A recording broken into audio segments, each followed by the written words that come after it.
I never thought I'd say this on the air. John in Mississippi has some cool Ebola serum stories for us. Yes, sir. Yes, sir.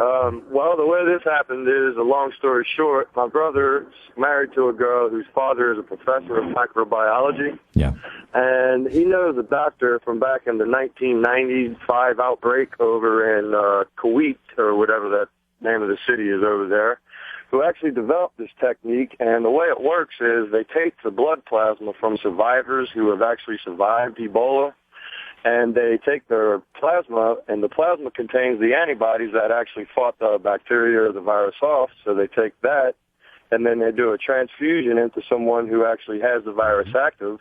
And in 7 out of 8 people that they did this to, 7 of them lived and only 1 died. So it had a pretty high success rate. And the reason there's not more of it is because this poor guy did it without permission of the CDC, who he was working with at the time. And his theory was ask for forgiveness later instead of asking for permission now. And because of his success, they actually disbarred him from the CDC, and his name became lost basically in the archives of time. So, wow, what is his name? His name is Dr. Kipasa Mangula, and he was the director of Kikwit General Hospital in the Zaire region over there in the 1995 outbreak of Ebola. We will look this story up, verify the veracity of it, and then we'll tell that story. That's a great story. Yes, if you can get this guy on the air, it would be fabulous. Is he still alive?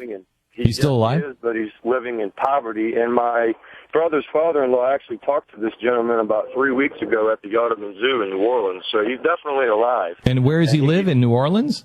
I think so, and I would love it if you guys could get his story out there. I tell you what, hold on. We'll get the information, as much information as we can on him, and we'll see if we can track him down. That's fantastic.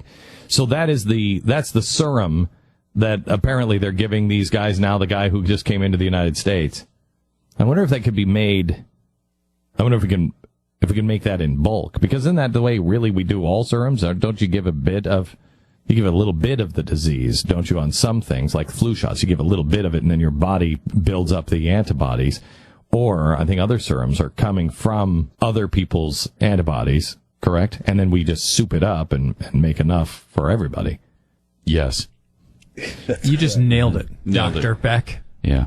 Well, I am a doctor, so I know these things. It's pretty obvious from that description. I've been making serums in my basement right now. I will say I do appreciate the way you speak down to us as if you have no idea what you're talking about. That's what I'm trying to do to make us all feel like we belong here to one big club. Right, you're bringing us, the non-doctors, into the conversation by acting like an idiot. Exactly. I just want us to all feel like idiots.